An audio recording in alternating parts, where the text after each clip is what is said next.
தேவனுடைய நாமம் மகிமைப்படும்படியா எல்லாரும் ஒரு அல்லேலூயா சொல்லலாமே. ஹல்லேலூயா, சத்தமாய் ஹல்லேலூயா. கர்த்தருக்கு ஸ்தோத்திரம் உண்டாகட்டும். கர்த்தருடைய நாமம் மகிமைப்படட்டும். நம்ம வேத புஸ்தகத்தில் வாசித்து வருகிறதான 2 வசனங்கள். ஒன்று மார்க் எழுதின சுவிசேஷம் 7:14-34 அவர் பெருமூச்சு விட்டு அவர் என்ன சொன்னார்? எப்பத்தா என்று சொன்னார். ஆமென் சொல்லலாமா? அவர் பெருமூச்சு விட்டு எப்பத்தா என்று சொன்னார். எப்பத்தா என்று சொன்னால் அதனுடைய அர்த்தம் என்ன? சத்தமா சொல்லுங்க. அதனுடைய அர்த்தம் என்ன? திறக்கப்படுவதாக. ஆமென், அல்லேலூயா. சத்தம் ஒரு அல்லேலூயா. அதற்கு நாம் இணையாக வாசித்தோம் ஏசாயா 45ஆம் அதிகாரம் 1-2 வசனத்தை வாசிக்கலாமே. கர்த்தராகிய நான், நல்லா கவனிங்க, ஆண்டவர் சொல்றாரு கர்த்தர் ஆகிய நான். இன்றைக்கு ஆராதனை நடத்தும் பொழுது தேவ ஊழியர் இப்படியாக சொன்னார், ஜெபிக்கும் பொழுது அவர் நமக்கு தகப்பனாக இருக்கிறார், ஆராதிக்கும் பொழுது அவர் நமக்கு யாரா இருக்கிறார்? சொல்லுங்க, யாரா இருக்கிறார்? கர்த்தரா இருக்கிறார். கர்த்தர் என்ற அர்த்தம் வேத புஸ்தகத்தில் கர்த்தருக்கு ஸ்தோத்திரம் எல்லாவற்றையும் செய்கிறவர் என்று அர்த்தம். எல்லாவற்றுக்கும் காரண கர்த்தா. ஆமென் சொல்லலாமா? காரணப்பிதா எல்லாவற்றுக்கும். இப்ப அந்த ஆண்டவர் சொல்றார் கர்த்தராகிய நான் அபிஷேகம் பண்ணின கோரேசுக்கு முன்பதாக. கவனிக்கணுமே, கர்த்தராகிய நான் அபிஷேகம் பண்ணின கோரேசுக்கு முன்பதாக. வேதம் சொல்லுகிறது நான் உனக்கு முன்னே புறப்பட்டு போவேன். மோசே ஜெபிக்கும் பொழுது ஜெபிக்கிறார், உம்முடைய சமூகம், உம்முடைய மகிமை நீர் எங்கள் முன்னே போகாவிட்டால் எங்களை அந்த இடத்திற்கு கூட்டிக் கொண்டு போகாதே இரும். அவருடைய ஜெபம், நீர் எங்களை அழைத்து கொண்டு போகவில்லை என்றால், உம்முடைய சமூகம் எனக்கு முன்னே போகவில்லை என்றால், நீர் எங்களை கூட்டிக் கொண்டு போகாதீங்க, இந்த இடத்திலே நிறுத்திக் கொள்ளுங்க. அப்போ தேவனுடைய அந்த மகிமையான பிரசன்னத்தினுடைய வல்லமையை அவன் நன்றாய் அறிந்து கொண்டான். ஆமென் சொல்லலாமே. அந்த பிரசன்னம் தனக்கு முன்னே போனால், தன்னுடைய மகிமை தனக்கு முன்னே போனால், தேவனுடைய அளவு கடந்த அந்த தேவ மகிமை மோசைக்கு முன்னே போனால், இஸ்ரவேல் ஜனங்களுக்கு முன்னே புறப்பட்டு போனால், மோசைக்கு தெரியும் இடைஞ்சல் எல்லாம் கர்த்தர் மாற்ற வல்லமை உள்ளவராயிருக்கிறார். கரங்களை ஏற்றிராமே. சகோதரர்கள் வாய்களை திறந்து தேவனை மகிமைப்படுத்தணும். Price God. சில ஊழியக்காரங்க வந்து நீங்க உட்கார்ந்து இருந்து உங்களை பார்க்கும்போது எனக்கு அசிங்கமா இருக்கு. இது இந்த வாயம் திறக்க மாட்டாங்க, அப்படியே வந்து கல்லுள்ள இருந்தது மாதிரி உட்காந்துட்டு இருக்கிற ஊழியக்காரங்க வந்து ஆமேன்னு சொன்னாலும் சொல்ல மாட்டேங்கிறா. அப்போ வர்ற ஊழியக்காரங்க சொல்லுங்க சொல்லுங்கன்னா யாருக்கு அசிங்கம்? அவங்க சொல்லிட்டு என்ன பார்ப்பாங்க? ஒரு ஆமேன்னு சொல்லமா? அங்க சொல்லிட்டு என்ன செய்வாங்க? பார்ப்பாங்க. அதே போல விசுவாசிகள் எல்லாருமே. கர்த்தருக்கு ஸ்தோத்திரம். சரி, அப்போ மோசைக்கு தெரியும், கர்த்தருக்கு ஸ்தோத்திரம், தேவனுடைய மகிமை முன்னே போனால் அப்பத்தாட்சியின்றி நடத்துவார், ஆகாரத்திற்கு குறைவு இருக்காது என்பது மோசைக்கு நன்றாய் தெரிந்திருந்தது. அல்லேலூயா. மோசைக்கு தெரியும் தேவனுடைய பிரசன்னம் முன்னே போனால் தனக்கு முன்னே வருகிற சகல சாத்தானுடைய கோட்டைகளை நான் ஜெயிக்க வேண்டிய தேவையில்லை, அந்த பிரசன்னம் ஜெயித்து எனக்கு விடுதலை தரும் என்று மோசைக்கு தெரியும். அதனாலதான் மோசே கேட்டார், ஆண்டவரே உம்முடைய பிரசன்னம் எனக்கு முன்னே போகவில்லை என்றால் எங்களை நீர் அனுப்பாதியோ. அல்லேலூயா. அதனாலதான் ஆண்டவர் சொல்றார், நான் அபிஷேகம் பண்ணின கோரேஸ். நான் அடிக்கடிக்கு சபையிலே சொல்லுவதுண்டு, அற்புதம் செய்கிற வரங்களும் மகா பெரிய பெரிய பெரிய வரங்களும், தீர்க்க தரிசன வரம், சுகமளிக்கிற வரம், பெரிய பெரிய பெரிய அற்புதங்களை காரியங்களை நடப்பிக்கிற வரங்கள் கர்த்தர் தம்முடைய ஊழியக்காரனுக்கு கொடுத்திருக்கிறார். அபிஷேகம் பண்ணுகிற வரம் மட்டும் கர்த்தர் வச்சிருக்கிறார். ஏன் தெரியுமா? கர்த்தருக்கு தெரியும் யார எப்படி எந்த நேரத்தில் யாருக்கு அபிஷேகம் கொடுக்கணும்னு. அல்லேலூயா. ஒரு துன்மார்க்கனுக்கு ஒரு ஊழியக்காரன் போய் ஜெபிக்கிறான், வியாதியில கிடக்கிறான், அவன் ஒரு துன்மார்க்கன். ஆனா ஊழியக்காரன் போய் ஜெபிக்கும் பொழுது அந்த துன்மார்க்கனா இருந்தாலும் அவனுக்கு அந்த வியாதி என்ன செய்யுது? மாறுது. பயங்கரமான பாவத்தில் இருக்கிற குடும்பமா இருக்கலாம், ஜெபிக்கும் பொழுது அந்த வீட்டினுடைய கட்டுகள் உடையுது. அது ஊழியக்காரன் மேல் வைத்த தேவன் ஒரு கிருபை. ஆனா அபிஷேகத்தை கர்த்தர் ஊழியக்காரன் கையில கொடுத்துட்டானா, துன்மார்க்க மேல கைய வச்சா அவன் அபிஷேகம், அது ஆண்டவருக்கு தெரியும். இவன் அபிஷேகம் பண்ணினா இவன் நிப்பானா நிக்க மாட்டானா விழுவானா என்பது ஆண்டவர் அதை பார்த்து தான் ஒரு மனுஷனை அபிஷேகம் செய்கிறார். கரங்களை உயர்த்தி அல்லேலூயா. ஆகையினாலே அபிஷேகம் செய்கிற அந்த ஒரு வரத்தை மட்டும் ஆண்டவர் வைத்திருக்கிறார். அதனால தான் பைபிள் சொல்லுது, நான் அபிஷேகம் பண்ணின கோரேஸ், நான் அபிஷேகம் பண்ணின கோரேஸ், நான் அபிஷேகம் பண்ணின கோரேஸ். வேதத்தில் சவுலை அபிஷேகம் பண்ணினது சாமுவேல். எண்ணெயினால அவனுடைய தலையில எண்ணெயை ஊத்துற வேலை மட்டும்தான் சாமுவேலுக்கு இருந்தது. அபிஷேகத்தை கர்த்தர் ஊற்றினார். ராமன் சொல்லலாமே, தாவீதே எண்ணெயினால் ஊற்றப்படுகிற வேலை சாமுவேலுக்கு மட்டும்தான் இருந்தது. அபிஷேகத்தை கர்த்தர் செய்தார். அல்லேலூயா. இப்படி கர்த்தர் தான் ஒவ்வொரு மனுஷனையும் அபிஷேகம் செய்கிறார். 120 பேர் மேல் வீட்டறையிலே காத்திருந்து ஜெபித்துக் கொண்டிருக்கும் பொழுது சகல ஜனத்தின் மத்தியில் சடுதியாய் பரிசுத்த ஆவியானவர் இறங்கி வந்து அபிஷேகத்தை ஊற்றினது. அது மனிதன் அல்ல, கர்த்தருடைய ஆவி ஆனவர். ஹல்லேலூயா. அபிஷேகத்தை ஊற்றப்படுகிறது தேவன். ஆகையினாலே நமக்கு தேவன் அபிஷேகம் தந்திருக்கிறார் என்றால் இந்த உலகத்தில் மற்ற ஜனங்களை விட நானும் நீங்களும் விசேஷமானவர்கள். கரங்கள் உயர்த்தி ஒரு ஆமென் சொல்லலாமா? Praise God. கர்த்தர் மகா பெரிய, கர்த்தருடைய கரத்தில் இருக்கிற அந்த அபிஷேகத்தை என் மேல அவர் வச்சிருக்கிறார் என்றால் நான் விசேஷமானவன். அந்த அபிஷேகத்தை தேவன் உங்கள் மேல் வைத்திருக்கிறார் என்றால் நீங்கள் விசேஷமானவர்கள். உலகத்தில் இருக்கிறவர்களை காட்டிலும் நானும் நீங்களும் விசேஷமானவர்கள். ஹல்லேலூயா. உலகத்தில் இருக்கிற பிள்ளைகளை போல் அல்ல அபிஷேகம் பெற்றவர்கள் வாழ வேண்டியவர்கள். என்னை கேட்கிற தெய்வ பிள்ளையே, கர்த்தர் அபிஷேகம் பண்ணினது ஹல்லேலூயா உலகத்தை ஜெயிக்கும்படியா. கர்த்தர் அபிஷேகம் பண்ணினது சாத்தானை ஜெயிக்கும்படியா. கர்த்தர் அபிஷேகம் பண்ணினது சகல கட்டுகளை உடைத்து நம்முடைய வாழ்க்கையை மேற்கொள்ளும்படியா கர்த்தர் அபிஷேகம் பண்ணினார். ஹல்லேலூயா. வேதம் அழகாய் சொல்லுகிறது, நான் அபிஷேகம் பண்ணின கோரேசுக்கு முன்பதாக வாசல்கள் எப்படி இருக்கும்? சத்தமாய் சொல்லுங்க. வாசல்கள் எப்படி இருக்கும்? பூட்டப்படாதிருக்கும், கதவுகள் திறந்திருக்கும். அப்போ யாருடைய வாழ்க்கையில வாசல்கள் பூட்டப்படாமலும் கதவுகள் திறந்திருக்கும் என்று வேதம் சொல்லுகிறது? அபிஷேகம் பண்ணினவனுக்கு முன்பதாக தான். கர்த்தருக்கு ஸ்தோத்திரம். வாசல்கள் பூட்டப்படாதிருக்கும், கதவுகள் திறந்திருக்கும். கர்த்தருக்கு ஸ்தோத்திரம். இரண்டு அடுத்த ஆசீர்வாதம் என்ன தெரியுமா? அபிஷேகம் பண்ணின கோரேசுக்கு முன்பதாக வெண்கல கதவுகளை உடைப்பேன்.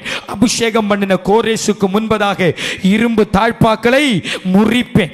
எப்பத்தா திறக்கப்படுவாயாக. நம்முடைய வாழ்க்கையில் சில நன்மைகள் திறக்கப்பட வேண்டும் என்றால், சில ஆசீர்வாதங்கள் திறக்கப்பட வேண்டும் என்றால், சில கதவுகள் திறக்கப்பட வேண்டும் என்றால் நானும் நீங்களும் அபிஷேகம் பெற்றுக்கொள்ள வேண்டியது மிக மிக மிக மிக மிக அவசியமாயிருக்கிறது, அத்தியாவசியமாயிருக்கிறது. அல்லேலூயா. இந்த அபிஷேகத்தை குறித்து பல காரியங்களை வேத புஸ்தகத்தில் நாம் பார்த்து வருகிறோம். போன ஞாயிற்றுக்கிழமை அபிஷேகத்தை குறித்து 8 காரியத்தை பேசினேன். அம்மைன்னு சொல்லலாமா? சத்தம் அல்லேலூயா. இந்த ஒரு வாரமும் இந்த அபிஷேகத்தை குறித்து போன ஒரு வாரமும் நாம் கற்று வருகிறோம். அபிஷேகம் பண்ணின கர்த்தருக்கு ஸ்தோத்திரம். Praise God. எலிசா, அபிஷேகம் பண்ணின தாவீது, இவைகளெல்லாம் நம் வேதத்தில் என்ன செய்கிறோம்? பார்த்து வருகிறோம். சத்தமா கரங்களை உயர்த்தி தேவனை மகிமைப்படுத்தலாமா? இப்ப சொல்லுங்க. வேதம் சொல்லுகிறது, பரிசுத்த ஆவி உங்களிடத்தில் வரும்பொழுது நீங்கள் பலனடைந்து, சொல்லுங்க, பலனடைந்து சமரியாவிலும் யூதயாவிலும் எருசலேம் எங்கும் நீங்கள் எப்படி இருப்பீர்கள்? சாட்சிகளாக இருப்பீர்கள். அப்படிதானே பைபிள் சொல்லுது? என்ன கவனிக்கணும். அப்படிதானே பைபிள் சொல்லுது? சரி.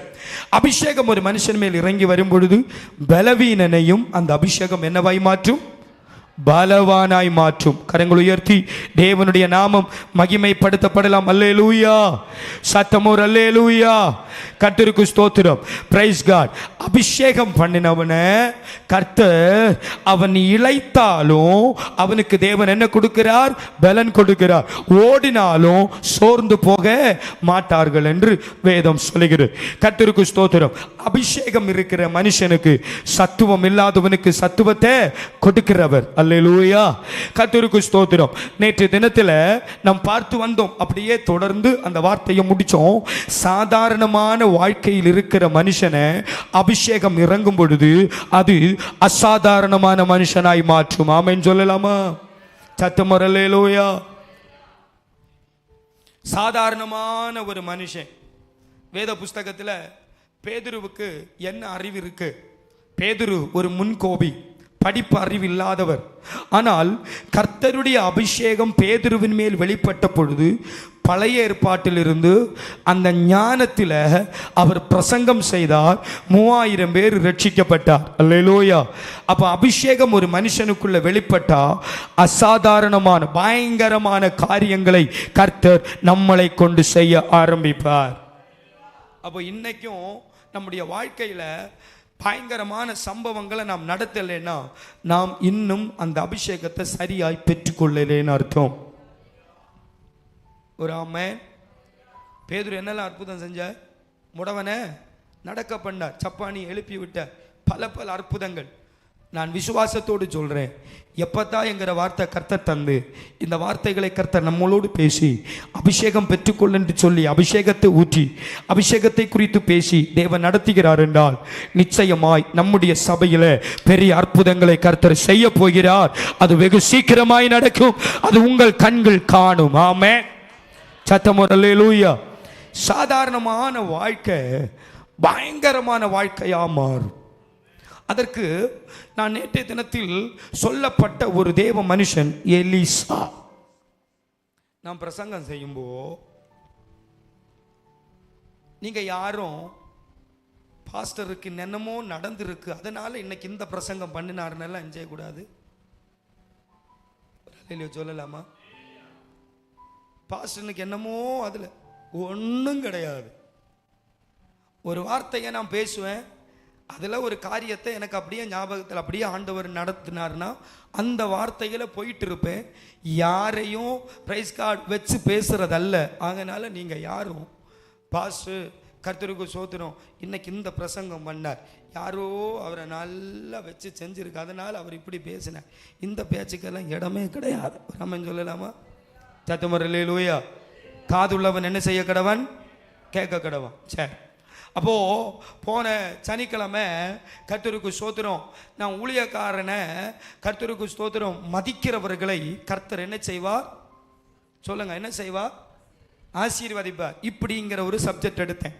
ஊழியக்காரனை மதிக்கிறவன், ஊழியக்காரனுடைய பேச்சு கேட்கிறவன், ஊழியக்காரனை வருத்தம் இல்லாத நடத்துறவன், ஊழியக்காரனை வேதனைப்படாமல் நடத்துறவனை, அந்த குடும்பத்தை, அந்த மனுஷனை தேவன் வல்லமையாக ஆசீர்வதிப்பார் என்று ஒரு சில வசன ஆதாரங்களோடு உங்களோடு பேசினேன். ஒன்று, எலியாவோடு நடந்த எலிசா.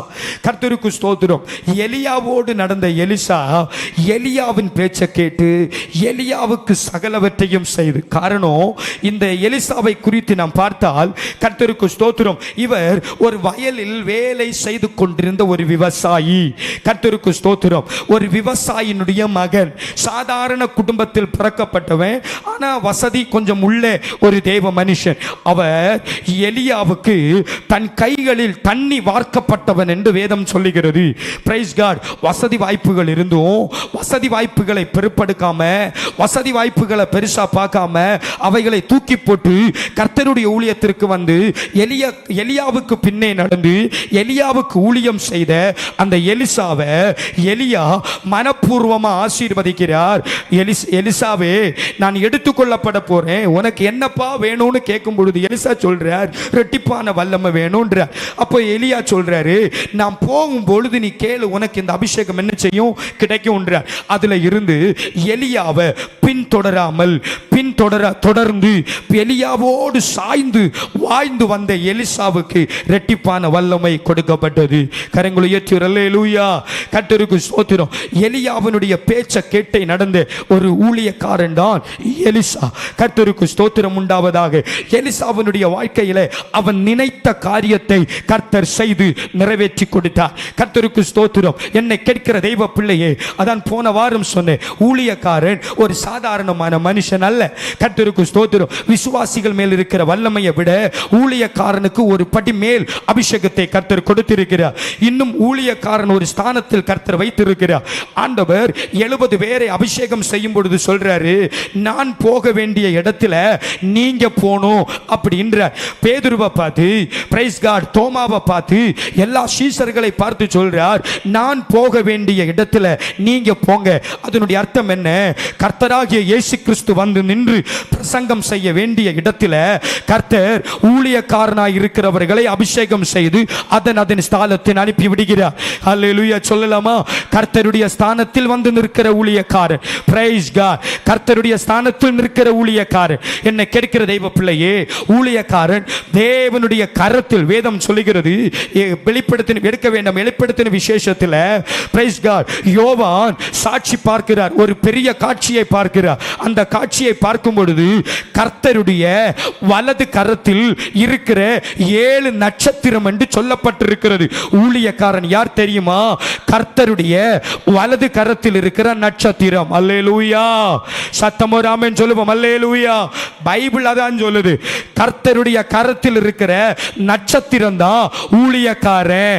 கர்த்தருக்கு ஸ்தோத்திரம். அது ஆண்டவர் சொல்றார். கர்த்தருக்கு ஸ்தோத்திரம். நட்சத்திரம் அது சபைகளுடைய தூதர்கள், 7 குத்து விளக்குகள் அது சபையில் இருக்கிற விசுவாசிகள் என்று சொல்லப்படுகிறது. ஊழியக்காரன் சாதாரணமானதல்ல. ஆகையினாலதான் எலியாவினுடைய வார்த்தையை கர்த்தர் கனப்படுத்தினார். பைபிள் சொல்லுது, ஊழியக்காரனுடைய வார்த்தையை கர்த்தர் கனப்படுத்துவார். கரங்கள் உயர்த்தி ஒரு ஆமென் சொல்லலாமே. கனப்படுத்துவார். ஒரு நாள் பிரைஸ் காட், மோசே இஸ்ரவேல் ஜனங்கள் பாவம் செய்து ரொம்ப தாறுமாறான வேலைகளை செய்து இருக்கும் பொழுது மோசே கர்த்தருடைய சன்னிதானத்தில் போய் நின்று ஜெபிக்கிறார். ஆண்டவரே, இந்த ஜனங்க பாவம் செய்யறாங்க தான், இந்த ஜனங்க பாவத்தில் இருக்கிறாங்க தான், ஏமாத்துறாங்க தான், ஆண்டவரே உமக்கு விரோதமாக நடக்கிறாங்க தான், சகல விதமான காரியங்களை இவங்க செய்யறாங்க தான்.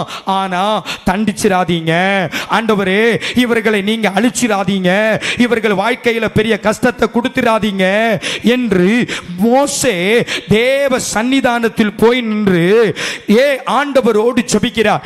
ஆண்டவர் சொல்றார், மோசே நீ மட்டும் இடையில நிக்காத, நீ மட்டும் இடையில நிக்காத. பார், ஒரு ஊழியக்காரன் எவ்வளவு முக்கியமானவர் என்று பார், ஒரு ஊழியக்காரன் எவ்வளவு ஆசீர்வதிக்கப்பட்டவன் என்று பார். அழிப்பதற்கு தேவன் இருக்கிறார். வேதம் சொல்லுகிறது, கர்த்தர் நினைத்ததை அவர் கட்டாயமாய் செய்து முடிக்கிறவர். ஒரு ஆமென் சொல்லலாமா? அவர் ஒரு காரியத்தை செய்யணும்னு நினைச்சாருன்னா அதை அவர் யார் போய் நின்னாலும் அதை செய்கிறவர் என்று தான் வேதம் சொல்லுது. இஸ்ரவேல் ஜனங்களை அழிக்கணும்னு நினைச்சிட்டார், மனசுல நினைச்சு அழிக்கிறதற்கு வேகமா வர்றாரு. அதை அறிந்த மோசே இடையில போய் கிடந்து செபிக்கிறார். வேண்டாம், அழிச்சிடாதீங்க ஆண்டவரே, அழிச்சிடாதீங்க ஆண்டவரே. ஆண்டவர் சொல்றார், மோசே நீ மட்டும் கொஞ்சம் விலகி, நீ மட்டும் இடையில நிக்காத, நீ கொஞ்சம் மாறு, இந்த ஜனத்தை நான் மொத்தமா அழிக்கிறேன், அழிச்சிட்டு உன் குடும்பத்தை திரும்பவும் ஒரு பெரிய ஜாதியாக மாற்றுகிறேன். யோசித்து பாருங்க, மோசையை பார்த்து ஆண்டவர் சொல்லும் பொழுது மோசைக்கு எவ்வளவோ அந்த காரியத்தை பயன்படுத்தி இருக்கலாம் தானே. கர்த்தருக்கு ஸ்தோத்திரம். என் பிள்ளைய ஒரு பெரிய சந்ததியாக திரும்பவும் தேவன் கொண்டு வருவாரானால் இன்றைக்கு இஸ்ரவேல் ஜனத்திற்கும் நமக்கும் ஆபிரகாம் அல்ல தகப்பனா இருக்க வேண்டியது, மோசை தகப்பனா இருந்திருக்கும். கரங்களை உயர்த்தி ஒரு அல்லேலூயா சொல்லலாமே. ஒருவேளை மோசே இடையில நின்றிருந்தா அந்த சந்ததிகள் எல்லாம் அழிக்கப்பட்ட பிற்பாடு மோசையினுடைய சந்ததி அப்படியே வந்திருந்தா இயேசு கிறிஸ்து கூட இந்த பூமிக்கு வர வேண்டிய அவசியம் வந்திருக்காது. கர்த்தருக்கு ஸ்தோத்திரம். ஆனால் ஒரே ஒரு ஊழியக்காரன் இடையில நின்று, ஆண்டவரே அப்படிப்பட்ட பேர் பிரஸ்தாபம் எனக்கு வேண்டாம், என் பிள்ளைகளை நீங்க உயர்த்தண்டா, என் பிள்ளைகளை வச்சு ஒரு சந்ததி எனக்கு வேண்டாம் ஆண்டவரே, அப்படி இந்த ஜனத்தை நீ அழிச்சே தீரணுங்கிற முடிவில் நீங்க இருக்கிறதா இருந்தா ஜீவ புஸ்தகத்தில் இருந்து என் பேரை வெட்டி கிறுக்கி போடும். அப்படிப்பட்ட பரலோகத்தில் நான் வரல அப்படின்னு பிரைஸ் காட் மோசே ஆண்டவரை பார்த்து ஜெபம் பண்ணினார். கர்த்தருக்கு ஸ்தோத்திரம். அந்த ஜெபத்தை கேட்டு கர்த்தர் இஸ்ரவேல் ஜனங்கள் மேல் வைத்திருந்த அழிவை கர்த்தர் மாற்றினார். ஹல்லேலூயா. சத்தத்தை உயர்த்தி ஆமென். இப்படி வேத புஸ்தகத்தை நீங்க புரட்டி பாருங்க. ஊழியக்கார நிமித்தம் பெரிய காரியங்களை கர்த்தர் செய்து நிறைவேற்றினார். கரங்களை உயர்த்தி ஆமென் சொல்லலாமே. எலியாவை பின்பற்றி நடந்த எலிசாவுக்கு கிடைக்கப்பட்ட அபிஷேகம் ரெட்டிப்பான, சொல்லுங்க, ரெட்டிப்பான வல்லமை. இப்போ எலிசாவுக்கு ரெட்டிப்பான வல்லமைனா எலிசாவோடு நடக்கிற கேயாசிக்கு எப்பேற்பட்ட வல்லமை வேணும் பிரதர் சிஸ்டர்? 4 மடங்கு வேணும்ல? அல்லேலூயா சொல்லலாமா? வேணுமா வேண்டாமா? வேணும். கேயாசிக்கு கிடைச்சதா? எலியாவோடு நடந்த எலிசாவுக்கு கிடைச்சது, எலிசாவோடு நடந்த கேயாசிக்கு கிடைக்கல. காரணம் என்ன? கேயாசி எலிசாவினுடைய வார்த்தைக்கு கீழ்ப்படியாதவன். சத்தம் ஒரு ஆமென் சொல்லலாமா? கரங்கள் உயர்த்தி ஒரு அல்லேலூயா. ஆகையினால நாகமானுடைய குஷ்டம் அவனுக்கு வந்து எவ்வளோ பெரிய பாடுபட்டான் தெரியுமா? கேயாசி, என்னை கேட்கிற பிரியமான தேவ பிள்ளைகளே, கர்த்தர் ஊழியக்காரங்க மேக்சிமம் நீங்கள் படித்து பாருங்க, ரொம்ப படித்த சாலிகளெல்லாம் இருக்க மாட்டாங்க. பைத்தியமானவங்களை தான் கர்த்தர் அவருக்கென்று தெரிந்து கொள்ளுகிறார். கரங்களை உயர்த்தி ராமன் சொல்லலாமா? பைத்தியமானவர்களை தான் தெரிந்து கொள்ளுகிறேன். ஏன் தெரிந்து கொள்கிறா தெரியுமா? பைத்தியமானவங்க தான் தன் ஜீவனை கொடுக்கறதுக்கு என்னவா இருக்கும், எது நடந்தாலும் பரவாயில்லை. கரங்களை உயர்த்தி படித்தவன் யோசிப்பான், இது செஞ்சால் நல்லா இருக்குமா, பயங்கர புத்தி கொண்டு என்ன செய்யும், யோசிக்கும். கர்த்தருக்கு அப்படிப்பட்டவங்கெல்லாம் தேவையே இல்லை. Price God. 32,000 பேரை கிதியோன் கூட்டிட்டு போறான். 32,000 பேர் கூட்டிட்டு போகும்போது கர்த்தருக்கு ஸ்தோத்திரம், ஆண்டவர் சொல்றாரு, இங்க பார், நின்று நிதானமா ஆற பொறுத்து கையால கோரி குடிக்கிற ஒருத்தனையும் நீ என்ன செய்யாத, கூட்டத்தில் சேர்க்காத. நின்று பொறுமையா பொறுத்து மெதுவா போலாம், மெதுவா நிக்கலாம். சபதானே 2 பாட்டு தீர்ந்திருக்கும். ஆண்டவர் கிதியோனை பார்த்து சொன்னார், இப்படிப்பட்ட ஒன்னையும் உன் பக்கத்தில் என்ன செஞ்சிடாத. ஹலோ, இவனை எல்லாத்தையும் துரத்து. கிதியோனை பார்த்து சொன்னார். அப்போ இப்படிப்பட்டவங்களை துரத்துறதுக்கும் ஊழியக்காரனுக்கு என்ன இருக்கு? இருக்கிறீங்களா இல்லையா? சத்தமர் அல்லேலூயா சொல்லலாமா? 32,000 பேரும் ஆகா ஓகோன்னு தானே வந்தாங்க. ஆண்டவர் பார்த்தார், இந்த பைத்தியக்காரனா தண்ணிய நாக்கால அப்படி இப்படி குடிப்பான் பாத்தியா, நாக்க கொண்டு கடான்னு குடிப்பான் பாத்தியா, அவனை மட்டும் உன் பக்கத்தில் வச்சிரு, அவன் தான் உனக்கு கடைசி வரைக்கும் பிரயோஜனம் உள்ளவனா இருப்பான். 32,000 பேர் செலக்டட், 300 பேர், மீதி அத்தனை பேரும் கிதியோன் துரத்தி விட்டான். போயிரு, வேண்டாம், கர்த்தர் உன்னை வேண்டாம் என்று சொல்ற. ஆகையினால கர்த்தர் என் ஜெபத்தை கேட்டார். ஆகையினால் இங்க பாரு, அந்த கதை ஒன்று நடக்க, கர்த்தர் உன் ஜெபத்தை கேட்டார்னா பரலோகத்துக்கு நீ போவியா? பைபிள் சொல்லுது, வேண்டிக் கொள்ளுகிற யாவருக்கும் என்ன செய்யப்படும்? புரியலையோ நான் சொன்னது? புரியுதா? வேண்டிக் கொள்ளுகிற யாவருக்கும் கொடுக்கப்படும். வேண்டிக் கொள்ளுகிற நீதிமானுக்கு மட்டும்தான் கொடுக்கப்படும் இல்ல, தன்னுடைய இல்ல, வேண்டிக் கொள்ளுகிற யாவருக்கும் கர்த்தர் என்ன செய்கிறாரு? கரங்களை உயர்த்தி ராமே. இன்னும் சொல்றேன், தன் வாழ்க்கையில் ஜெபம் இல்லை, பைபிள் படிக்காது, ஜெபத்துக்கு ஒழுங்காக வராது, ஜெபத்துக்கு லேட்டாக வரும். தன் வாழ்க்கையில் அது நினைக்கும், நான் தான் பெரிய பரிசுத்தவான், நான் எந்த தப்பும் பண்ணலை, மற்றவங்களை பார்த்தா அவங்களுக்கு பெரிய பாவி போலவும் பிசாசு பிடிச்சிருக்கிறது போலவும் அப்படி இப்படி எல்லாம் தோணும். கர்த்தருக்கு ஸ்தோத்திரம். அப்போ இவங்க நினைக்கிறது எதை தெரியுமா? ஆசி தனக்கு ஜெபத்துக்கு வராது, நல்ல பைபிள் படிக்காது, ஜெபிக்காது, ஒன்றும் ஒழுங்கு இருக்காது, ஒன்றும் தேவனுக்கு தேவன் விருப்பப்படுற தேவன் சித்தம் கொள்ளுகிற எந்த ஒரு காரியம் இருக்காது. ஆனால் இது எதை வச்சு ஜட்ஜ் பண்ணும் தெரியுமா? கர்த்தருக்கு ஸ்தோத்திரம். ஜெபிக்கிறவனுக்கு நன்மை இல்லை, ஜெபிக்கிறவனுக்கு ஆசீர்வாதம் இல்லை. அவன் ஜோம் பண்ணி என்னத்தை கண்டான்? ஒன்றும் இல்லை. ஆனால் நான் பார்த்தியா, நினைக்கிறதெல்லாம் நடக்குது, நான் நினைக்கிறதெல்லாம் கர்த்தர் செய்கிறார். கர்த்தருக்கு ஸ்தோத்திரம். Praise God. இது கண்ணும் கர்த்தர் ஒன்றும் ஆக போகிறது கிடையாது. ஒன்று சொல்கிறேன், நீ ஜெபத்துக்கு இல்லை, நல்லா ஜெபிக்கிறது இல்லை, பைபிள் படிக்கிறது இல்லை, எந்த ஒரு காரியத்தில் பணத்தினால நீ ஆசீர்வதிக்கப்படுறேன்னா ஒன்றை மட்டும் சொல்கிறேன், கர்த்தர் யாருக்கும் கண்காரன் சொல்லுங்க, கடன்காரன் அல்ல. நீ 100 ரூபாய் கொடுத்தா உனக்கு அது இரட்டியா தர வேண்டிய வேலை யாருடைய வேலை? கர்த்தருடைய வேலை. நல்லா புரிஞ்சுக்கோ. ஆகையினால உனக்கு வர ஆசீர்வாதத்தை வச்சு நீ நீதிமானோ பரிசுத்த வாட்டியனோ பெரிய நல்ல ஆண்டவர் என் பக்கம் இருக்கிறாருனோ அப்படியெல்லாம் நினைச்சிடாத. நீ காணிக்க கொடுக்கிற அந்த காணிக்கைக்கு கர்த்தர் யார் இல்லை? கடன்காரன் அல்ல. ஆகையினால அதை வச்சு கர்த்தர் உன்னை என்ன செய்கிறாரு? ஆசீர்வதிக்கிறாரு. உன் வாழ்க்கையை வச்சு அல்ல. புரிந்தவங்க கரங்களை உயர்த்தி ஒரு ஆமென் சொல்லலாம். சத்தமோர் அல்லேலூயா. Praise God. நீ கொடுக்கிற, அதனால கர்த்தர் உன்னை ஆசீர்வதிக்கிறார். கொடுக்கிறதுனால பரலோக ராஜ்யம் கிடைக்குமான்னு கேட்டா ஒருபோதும் கிடையாது. அதை நல்ல மனசுல வச்சுக்கோ. நான் கர்த்தருக்காக செய்கிறேன் சொல்றதுனால கர்த்தர் ஒருபோதும் பரலோக ராஜ்யத்தில் எடுக்க மாட்டார் அல்ல. அப்ப தனக்கு வர ஆசீர்வாதம் எப்படி? ஜெபித்தோ, முழங்கால் படிட்டா, அழுதா. சிலவங்க எப்போ வந்து ஜோம் பண்ணுவாங்க தெரியுமா? ஒரு மேன்மை வருமா மட்டும் சபையை தேடி வர்றது, அதுக்கப்புறம் திரும்பி கூட என்ன செய்ய மாட்டாங்க, பார்க்கவே மாட்டாங்க. இதெல்லாம் பெரிய பெரிய மேன்மை உள்ளவர்களா? இல்லவே இல்லை. வேதம் சொல்லுகிறது, உனக்கு எப்பவும் வாசல்கள் திறக்கப்பட்டிருக்கணுமா, நீ அபிஷேகம் பெற்றவனா இருக்கணும். கரங்களை உயர்த்தி ஆமென் சொல்லலாமா? சத்தத்தை உயர்த்தி ஒரு அல்லேலூயா. உனக்கு எப்பவும் கதவு திறக்கப்பட்டிருக்கணுமா, நீ அபிஷேகம் பெற்றவனா இருக்கணும். ஏன் கர்த்தர் ஒரு மனுஷனை அபிஷேகம் செய்கிறார்? எதற்கு தேவன் ஒரு மனுஷனை அபிஷேகம் செய்கிறார்? உரிமை பாராட்டுவதற்கு தேவன் ஒரு மனிதனை அபிஷேகம் செய்கிறார். ஏன் தாசன் என்று சொல்லுவதற்கு தேவன் ஒரு மனுஷனை அபிஷேகம் செய்கிறார். புரியுதா நான் சொல்றது? அவர் என்ன அபிஷேகம் பண்ணினா அவர் சொல்லுவார், என் தாசன், என் பிள்ளை, என் பிள்ளை என்று அவர் சொல்ல வேண்டும் என்றால் கர்த்தருடைய அபிஷேகம் என் தலை மேல இருக்கணும். Praise God.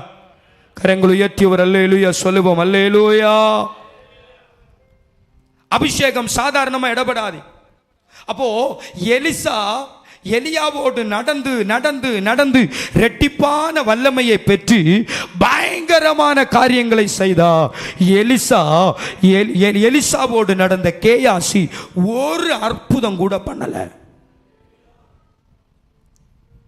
அந்த சூனேம் தேசத்து அந்த பெண்ணுக்கு அந்த ஸ்திரீயினுடைய பிள்ளை இறந்து போச்சு. இறந்து போகும்போ எலிசா கேயாசியை பார்த்து சொல்றாரு, கேயாசியே இந்த கோலை கொண்டு போ, அந்த பிள்ளையின் மேல நீ வை. இந்த கோலை கொண்டு நீ வச்ச அந்த பிள்ளை என்ன செய்யும்? உயிரோட எழும்பும். நல்லா கவனிங்க. கர்த்தருக்கு ஸ்தோத்திரம். ஒரு ஊழியக்காரனுடைய வார்த்தையை கர்த்தர் என்ன செய்கிறவர்? அங்கீகரிக்கிறவர். அப்போ கேயாசியை பார்த்து எலிசா சொல்றார், நீ போகிற வழியில யாருக்கிட்டையும் என்ன செய்யாத, பேசாத, யாருக்கும் முகம் கொடுக்காத, நீ போய் இந்த கோலை மட்டும் அந்த பிள்ளையின் மேல வை, அது உயிரோட எழும்பும் அப்படின்னு எலிசா சொல்லி விடுறார். கேயாசியும் போறார். கேயாசி கொண்டு அங்க வைக்குது. அந்த பிள்ளை உயிரோட எழும்பவே இல்லை. அவன் எந்த அளவுக்கு எப்படிப்பட்டவனா இருந்திருப்பான்னு யோசிச்சு பாருங்க. திருப்பி கேயாசி வரார், பிள்ளை எழும்பவே இல்லை. திரும்பி எலிசா போய் அந்த பிள்ளையை உயிரோட எழுப்பி விடுறார். இது ஒரு ஆச்சரியமான காரியம் இல்ல? எலிசாவுக்கு ரெட்டிப்பான வல்லமைனா கேயாசிக்கு அதை விட ரெட்டிப்பான வல்லமை கிடைச்சிருக்கணுமே. ஏன் கிடைக்கல? எலிசாவினுடைய வார்த்தைக்கு அவன் கீழ்ப்படியவே இல்லை. ஆண்டவராயிருக்கிற இயேசு கிறிஸ்துவோடு நடந்தவன் யூதாஸ் காரியோத். அவன் எல்லா தவறும் பண்ணான், எல்லா தப்பும் பண்ணான். கர்த்தருக்கு ஸ்தோத்திரம். ஏசப்பாவுக்கு தெரியும் யூதாஸ் தான் என்ன காட்டி கொடுக்கும், ஆனாலும் அவர் கொண்டு நடந்தார்.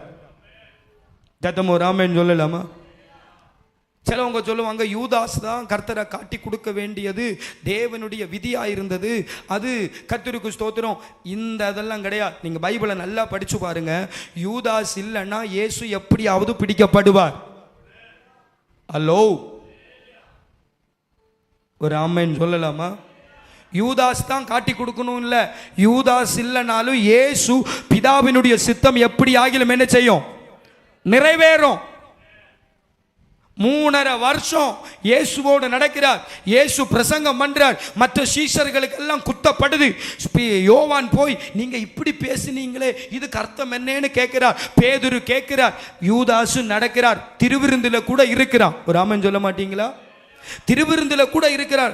அந்த நேரத்திலையும் ஏசப்பாவுக்கு தெரியும் இவன் தான் என்ன செய்வான், காட்டி கொடுப்பான். யோவான் கேட்கிறாரு, இயேசுவோட கேட்கிறாரு, எங்களில் யார் உங்களை காட்டி கொடுப்பான்? இப்ப இயேசு ஒரு அப்ப துண்டை எடுத்து திருவிருந்த கையில எடுத்துட்டு, அப்ப துண்டை எடுத்துட்டு யூதாஸ் கையில கொடுத்துட்டு சொல்றார், இப்போ நான் யார் கையில இதை கொடுப்பேனோ அவன் தான் என்ன செய்வான், காட்டி கொடுப்பான் என்று சொல்றார்.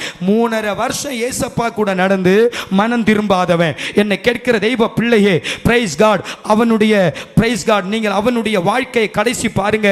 அவ தூக்குல போட்டு வயர் வெடித்து செத்து போனா இந்த நாள் வரைக்கும் அந்த இடத்துக்கு இரத்த பூமி என்று பேர். ஒரு ஆமென் சொல்லலாமா? இரத்த பூமி என்று பார். கிறிஸ்துவோடு நடந்த யூதாஸ் தேவ வார்த்தையை கேட்டு கேட்டு கேட்டு கீழ்ப்படியவே இல்லை. அவனுக்கு உலகத்தின் மேன்மை, உலகத்தின் ஆசைகள், உலகத்தின் எண்ணம், பெருமை, அந்தஸ்து, ஆஸ்தி, உயர்வு, ஸ்தானங்களை பார்த்து பார்த்து நடந்தான். கர்த்தருக்கு ஸ்தோத்திரம். ஆகையினால ஒரு ஆவிக்குரிய வாழ்க்கையை சரி அவனால நடத்த முடியல.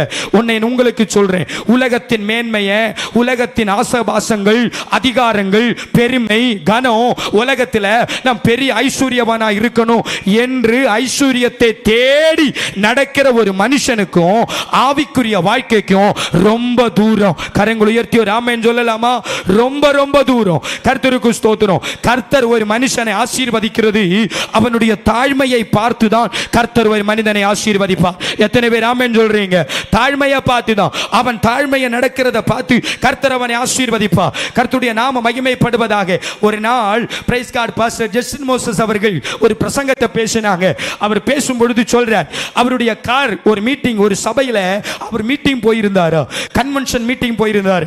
மீட்டிங் போகும் பொழுது அவருக்கு கார் டிரைவராய் வந்த ஒரு மனுஷன், இவருக்கு அவருடைய மேன்மை, அவர் எப்படிப்பட்டவர், என்ன உயர்வு ஒண்ணு இவருக்கு தெரியாது. கர்த்தருக்கு ஸ்தோத்திரம். இவர் பிரைஸ் காட், இவர் தான் கூட்டிட்டு போறார். 3 நாளும் அவர் தான் பாஸ்டர் இருக்கிற இடத்தில் இருந்து கூட்டி கன்வென்ஷனுக்கு கொண்டு வரதும் போறதும், போற வழியில பிரைஸ் காட் தண்ணி வாங்கி கொடுக்கிறதும் எல்லாம். ஒரு நாள் இவருக்கு தொண்டை ரொம்ப பிடிச்சிருந்ததுனால அந்த ஒரு விக்ஸ் முட்டாய் வாங்கணும். இவர்கிட்ட சொல்றார், பிரைஸ் காட் பிரதர், இவர் சாதாரண ஒரு ஆளு நினைச்சிட்டு இருக்கார். பிரைஸ் காட் ஒன்னு வாங்கி தாங்களே. அவர் பரவாயில்ல பாஸ்டர்னு சொல்லி எல்லாம் வாங்கி கொடுக்கிறார். அவருடைய பேக, பைபிள் பேக் எல்லாம் இவரே எடுத்துக்கிறார். கர்த்தருக்கு ஸ்தோத்திரம். அவர் சொல்றாரு, அவர் கேட்டாரா, எங்க வீட்டில் ஜெபம் பண்ணும் எல்லா ஊழியக்காரங்க வருமா கூட்டிட்டு போவாங்களா, பிரைஸ் கார்டு அந்த பாஸ் அனுப்பி விடுறாரா, இவங்க வீட்டில் போய் வார்த்தை ஜெபம் பண்ணுங்க. அவர் சொல்றார், இவருடைய கார் போகும்போது கேட் ஆட்டோமேட்டிக்காக திறக்குதான். கர்த்தருக்கு ஸ்தோத்திரம். பெரிய பெரிய ஆட்கள் எல்லாம் அதுக்கு முன்ன நிற்கிறாங்களாம். வீட்டில் போகும்பொழுது பிரைஸ் கார்டு வீட்டினுடைய டோர் திறக்குது. இவர் இப்படியே பார்க்கிறார். இவர் வந்து இப்படி நிற்கிறார். இப்படி எல்லாம் அவர் சொல்றாரு, இந்த வீடே எனக்கு அது. ஆமென் சொல்லாமா? பெரிய கம்பெனி வச்சிருக்கிறார். Praise God. எவ்வளவு தாழ்மை பார்த்தீங்களா? தாழ்மை உள்ளவனை கர்த்தர் எந்த ஸ்தானத்துக்கும் உயர்த்தி வைக்க கர்த்தர் போதுமானவராக இருக்கிறார். கரங்கள் உயர்த்தி ஒரு அல்லேலூயா சொல்லலாமா? தாழ்மை உள்ளவனை கர்த்தர் உயர்த்துவா.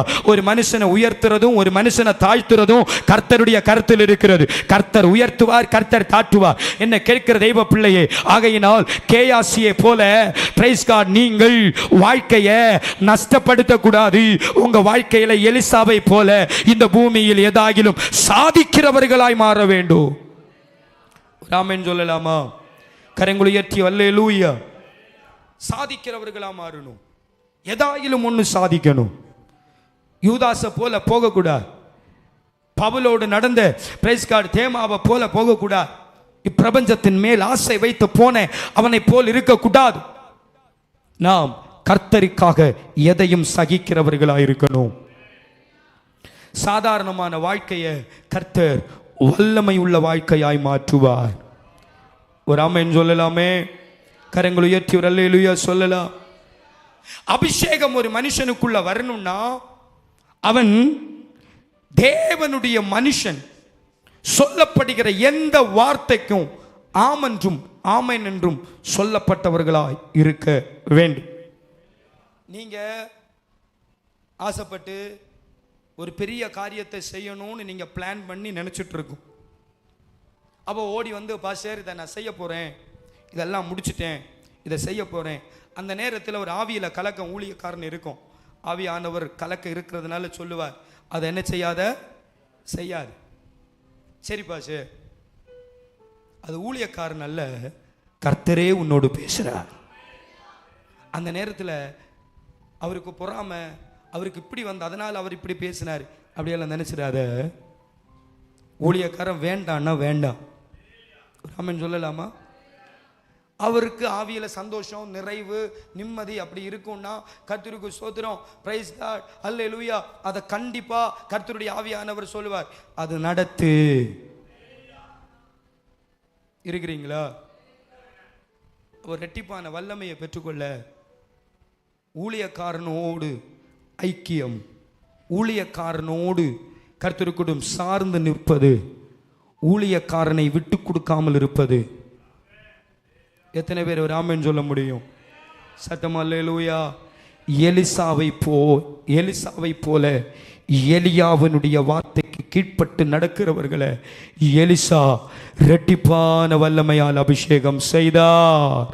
கரங்களை உயர்த்தி ஆமென் சொல்லலாமா? அபிஷேகம் ஒரு மனுஷனுக்கு வர்ற இந்த தன்மைகளை பார்த்து இப்ப நம்ம பார்க்கிறோம். அபிஷேகம் ஒரு மனுஷனுடைய சூழ்நிலையை மாற்றும். ஆமென் சொல்லலாமா? சூழ்நிலையை மாற்றும். சாதாரணமான வாழ்க்கையில் இருந்த எலிசாவை பெரிய ஸ்தானத்தில் கொண்டு நிறுத்தினார் அபிஷேகம். 2, எலிசாவினுடைய சூழ்நிலை எல்லாவற்றையும் கர்த்தர் மாற்றினார். பாஸ்டர், எனக்கு சூழ்நிலை சரியில்லை அப்படி சொல்ல வேண்டியதை வராது. அபிஷேகம் பெற்றவனுக்கு சகல சூழ்நிலையும் கர்த்தர் சாதகமாய் மாற்றி கொடுப்பார். கரங்களை உயர்த்தி ஆமென் சொல்லலாமா? 2 ராஜாக்கள் 4ஆம் அதிகாரம் 1-7 வரைக்கும் நீங்கள் வாசிக்கும் பொழுது பிரைஸ் காட், அல்லேலூயா, பஞ்சத்தில் உணவு, அல்லேலூயா, விதவியின் வீட்டில் பிரைஸ் காட் எண்ணெய், அல்லேலூயா, விதவையின் வீட்டில் எண்ணெய். எப்படிப்பட்ட சூழ்நிலைகளை கர்த்தர் மாற்றி அமைக்கிறாருன்னு பாருங்க. அபிஷேகம் ஒரு மனுஷனுக்குள்ள வந்தா இருக்கிறத வச்சு கர்த்தர் அந்த குடும்பத்தை பெருக பண்ண போதுமானவராயிருக்கிறார். விசுவாசிக்கிற தேவ பிள்ளைகள் கரங்களை உயர்த்தி தேவனை மகிமைப்படுத்தலாமா? Price God. எலிசாவின் மேல் இருந்த அபிஷேகம் அந்த விதவையின் வீட்டில் எலிசா போறார். எலிசா போய் அந்த விதவை கேட்கிறார். Price God. எலிசா கேட்கிறார், என்ன பண்ணணும்? Praise God. அவள் சொல்ற, இவர் கேட்கிறார், உன் வீட்டில் எண்ணெய் இருக்கு, எண்ணெய் தான் இருக்கு, போ பாத்திரத்தை வாங்கு. அந்த வார்த்தைக்கு கீழ்ப்பட்டால் ஊழியக்காரன் சொல்றார், போய் வாங்கு பாத்திரத்தை. வாங்கினா என்ன பண்ணணும்? வீட்டுக்குள்ள வை. அடுத்து என்ன பண்ணணும்? Praise God. இந்த எண்ணெய் எடுத்து அதில் வைத்து. என்னை கேட்கிற தெய்வ பிள்ளையே, அபிஷேகம் ஒரு மனுஷனுக்குள்ள இருந்தா ஒரு குடம் எண்ணெய் இருந்தாலும் அந்த ஒரு குடம் எண்ணெயை வைத்து அசாதாரணமான ஒரு பெருக்கத்தை தர நான் ஆராதிக்கிற தேவன் போதுமானவராயிருக்கிறார். விசுவாசிக்கிற தேவ பிள்ளைகள் ஒரு ஆமென் சொல்லலாமே? அன்றைக்கு இருக்கிற அந்த ஒரு விதவைக்கு மட்டுமல்ல என் ஆண்டவர் இந்த அற்புதத்தை செஞ்சது. அன்றைக்கு இருக்கிற இன்றைக்கும் நம்முடைய வாழ்க்கையில இருக்கிற ஒரு சின்ன வேலையா இருக்கலாம், இருக்கிற ஒரு சின்ன படகா இருக்கலாம், இருக்கிற ஒரு போட்டா இருக்கலாம், ஒரு கடையா இருக்கலாம், ஒரு சின்ன பிசினஸா இருக்கலாம், ஏதோ ஒரு சின்ன வேலையா இருக்கலாம். நீ நம்புவாயானால் உன்னுடைய வாழ்க்கைக்கு ஏதோ ஒரு காரியம் உன் வாழ்க்கையில் இருக்கலாம். அதை வச்சு உன்னால மேன்மையா வர முடியாது, அதை வச்சு உன்னால உயர முடியாது, அதை வச்சு உன்னால ஆசீர்வாதத்தை பெற்றுக்கொள்ள முடியாது. நீ ஒரு சின்ன தொழிலாளியா இருக்கலாம், ஒரு கூலி வேலைக்கு போறவனா இருக்கலாம், ஒரு வாகனம் வச்சு தன் வேலையை நடத்துறவனா இருக்கலாம். நீ நினைக்கலாம், இந்த ஒரு வாகனத்தை வச்சு என் குடும்பத்தை எப்படி நான் முன்னுக்கு கொண்டு வருவேன், இந்த ஒரு சின்ன வள்ளத்தை வச்சு எப்படி என் குடும்பத்தை முன்னுக்கு கொண்டு வருவேன், இந்த ஒரு சின்ன போட்டை வச்சு எப்படி நான் முன்னுக்கு வருவேன், இந்த ஒரு சின்ன தொழில் வச்சு எப்படி நான் முன்னுக்கு வருவேன்? இன்றைக்கு கர்த்தருடைய ஆவியானவர் இந்த கால்வரி சர்ச்சாவுக்காடி சொல்றார், அபிஷேகம் முன்மேல் ஊற்றப்பட்டார். சின்னதென்று தேவனுக்கு பெருசா அல்ல, இருக்கிறத வைத்து உன் குடும்பத்தை ஆசீர்வாதமாய் நடத்த நாம் ஆராதிக்கிற தெய்வம் அவர் போதுமானவராயிருக்கிறார். ஒரு ஆமென் சொல்லலாமே. கரங்களை உயர்த்தி ஹல்லேலூயா, பிரைஸ் காட். ஒரு பாத்திரங்க, ஒரே ஒரு குடம், அந்த குடத்தில் எப்படி தண்ணி ஊற முடியும்? எப்படி எண்ணெய் ஊற முடியும்? சாத்தியமா? இன்றைக்கு சொல்றேன், அபிஷேகம் முன்மேல் வெளிப்பட்டால், அபிஷேகம் முன்மேல் இறங்கினால், சாத்தியம் இல்லாததை சாத்தியமாக்குற நாம் ஆராதிக்கிற தெய்வம். எத்தனை பேர் நம்புறீங்க? உன்னால் முடியாததை என் தேவன் செய்து நிறைவேற்ற அவர் போதுமானவராயிருக்கிறார்.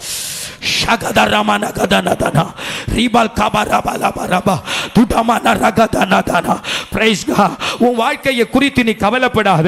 உன்னுடைய வாழ்க்கையில் இருக்கிற இந்த ஒரு சின்ன பொருள் தானே என்று நீ வருத்தப்படாத. இன்னைக்கு நீ உறுதியாய் நம்பு, உறுதியாய் நம்பு.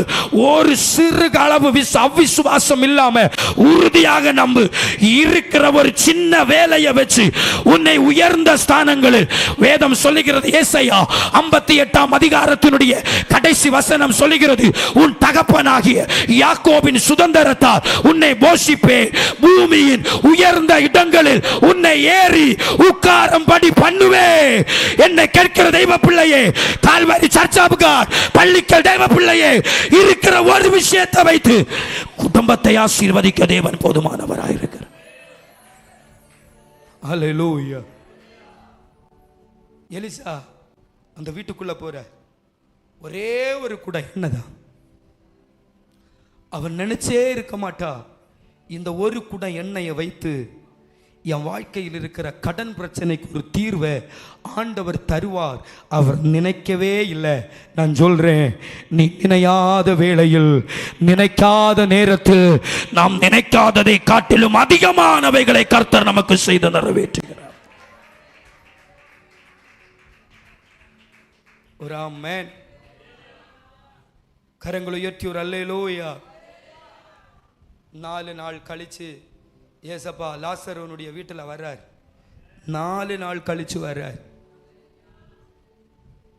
மார்த்தாலும் மரியாளும் ஓடி போய் சொல்லுது, நீர் இங்கே இருந்தால் இது நடந்திருக்குமோ ஆண்டவர்.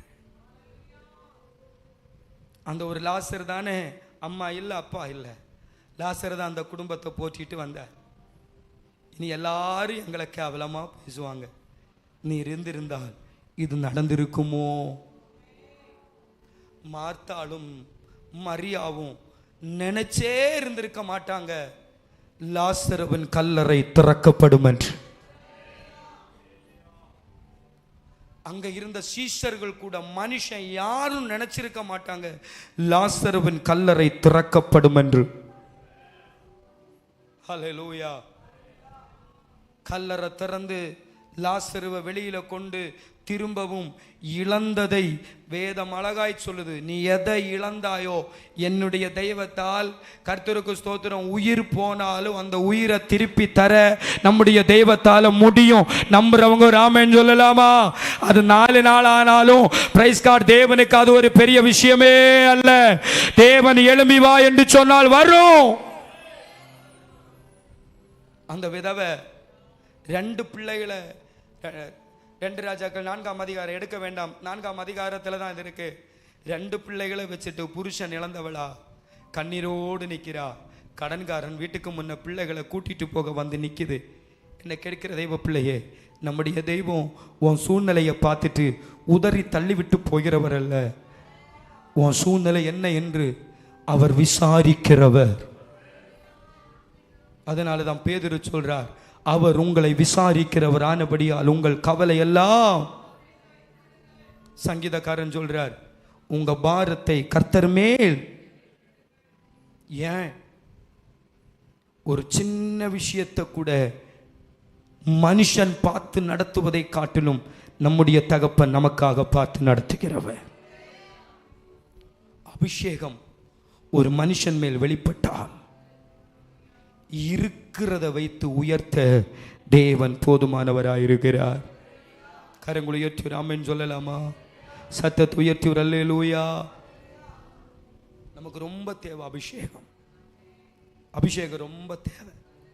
இந்த 30 நாள் ஜெபம் முடிகிறதுக்குள்ள நீங்க எல்லாரும் ஒரு தெளிவான அபிஷேகத்தை தேவனிடத்தில் பெற்றுக்கொள்ளணும். கரங்குழியத்து ஆமென் சொல்லலாமே. பல வருஷங்கள் ஆகி நல்ல விடுதலை ஆராதிச்சு அபிஷேகம் என் வாழ்க்கை விட்டு இழந்து போனதென்று நீ வேதனைப்படுகிறாய் என்றால் இந்த ஜெபத்தில் நீங்கள் வந்து ஆண்டவருடைய சமூகத்தில் வேதம் சொல்லுகிறது, கர்த்தருக்கு ஸ்தோத்திரம். நாம் புந்தானத்தை பார்த்தோம், அபிஷேகம் பண்ணின பிரைஸ் கார்டு செருபாபேலை பார்த்து அவர் என்ன சொன்னார் தெரிய, பெரிய பர்வதமே நீ எம்மாத்திரம் தேவதாசனுக்கு முன்பதாக நீ எப்படி ஆய் போவாய், சமபூமி ஆய் போவாய். நம்ம ஏசாயாவில் பார்த்தோம், கர்த்தரால் அபிஷேகம் பண்ணப்பட்ட தேவ பிள்ளைகள் தன் வாழ்க்கை இழந்து போய் இனி முன்னேறுமா என்று சொல்லி இருக்கிற நேரத்தில் கர்த்தர் அவர்களை பார்த்து சொல்றாரு, நான் உங்களை ஆசீர்வதிப்பேன். நீங்க ஓடினாலும் சோர்ந்து போக மாட்டீங்க, நடந்தாலும் இளைப்படிந்து போக மாட்டீங்க. கர்த்தருக்கு காத்திருக்கிறவர்களோ புது பலன் அடைந்து உயரே வானத்தில் பறப்பார்கள். ஆமென். இந்த உபவாச ஜெபத்தில் தேவ சமூகத்தில் காத்திருந்து இந்த அபிஷேகத்தை திரும்பவும் பெற்றுக்கொள்ளுங்க. சாத்தியமில்லாததை சாத்தியமாக்குற வல்லமை நிச்சயமாய் நம்மையில் இறங்கி வரும். ஒரு ஆமென் அல்லேலூயா. அபிஷேகம் ஒரு மனுஷன் மேலே இறங்கினால் பலவீனன் என்னவாய் மாறுவான், பலவானாய் மாறுவான். அல்லேலூயா. கரங்குழியத்தில் ஆமென் சொல்லலாமா? அபிஷேகம் ஒரு மனுஷனுக்குள் வெளிப்பட்டால், கர்த்தருக்கு சாதாரணமான வாழ்க்கையில் இருந்த எலிசாவை தேவன் அபிஷேகம் பண்ணி சாதாரணமான மனிதனை தேசமே ஆச்சரியப்படத்தக்க விதத்தில் எலிசாவை கர்த்தர் நடத்தினார். Praise God. எவ்வளவு அற்புதம் தெரியுமா? எலியா 8 அற்புதம் பண்ணினார். ரெட்டிப்பான வல்லமையை பெற்ற எலிசா 16 அற்புதத்தை செய்தார். அல்லேலூயா. ஒரு பெரிய அற்புதம் யோசிச்சு பாருங்க. அபிஷேகம் பெற்ற, நான் தான் சொன்னேன், அபிஷேகம் பெற்ற எலிசா சால்வை எடுத்து முடிக்க போறேன், நம்ம எல்லாரும் ஜெபிக்க போறோம்.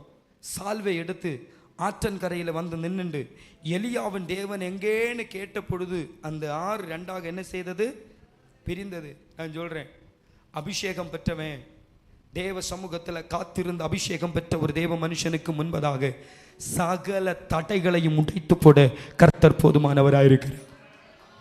அல்லேலூயா.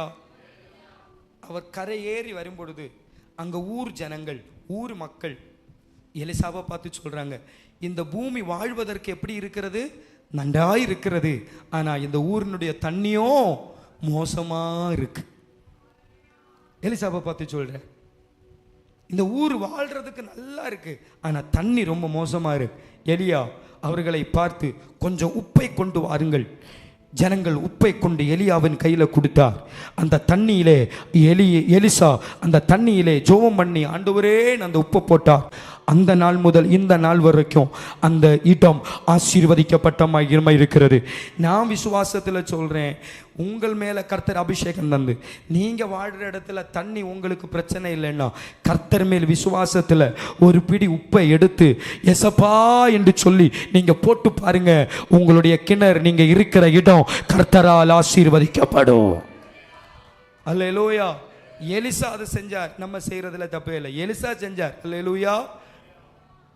அடுத்து அந்த விதவையின் வீட்டில் போய் அற்புதம், 16 அற்புதங்களை எலிசா செஞ்சார். எலிசாவை மட்டும் உள்ள கர்த்தர் நடத்துறது, நம்மளையும் கர்த்தர் நடத்த போதுமானவராயிருக்கிறார். அபிஷேகம் பெற்றவனுக்கு சாதாரணமான வாழ்க்கை மேன்மையான வாழ்க்கையா மாறிட்டு, அபிஷேகம் பெற்றவனுக்கு முன்பதாய் சூழ்நிலைகளை கர்த்தர் சாதகமாய் மாற்றி கொடுக்குவார். அல்லேலூயா. அடுத்து அபிஷேகம் பெற்றவனுக்கு முன்பதாக சாத்தியமற்றது சாத்தியமாக மாறும். நம்புறவங்க ஒரு ஆமென் சொல்லலாமே. சாத்தியமற்றது என்னவாய் மாறும்? லூக்கா 1:3 சொல்லுது, தேவனால் கூடாத காரியம் ஒன்றுமே. லூக்கா 1:3 சொல்லுது, தேவனால் கூடாத காரியம் ஒன்றுமே. ஆதியாகமம் 18:14 சொல்லுது, ஆபிரகாமே என்னால் கூடாத காரியம் ஒன்று உண்டோ? ஒரு ஆமென் சொல்லலாமா? கர்த்தரால் ஆகாத காரியம் ஒன்று உண்டோ அப்படின்னு கேட்கிறார். கர்த்தருக்கு ஸ்தோத்திரம். யாத்திராகமம் 14:15 வாசிச்சு பார்த்தா, தேவன் வழி இல்லாத இடத்தில் வழியை உண்டாக்குறவர். அல்லேலூயா. சாத்தியம் இல்லாததை சாத்தியமாக்குறது நம்மேல் வைத்த அபிஷேகம். அல்லேலூயா.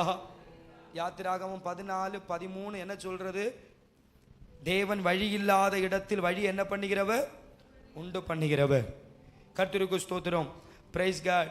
மத்தேயு 19:26 என்ன சொல்லுகிறது? தேவனால் எல்லாம் கூடும். ஆமென் சொல்லலாமே.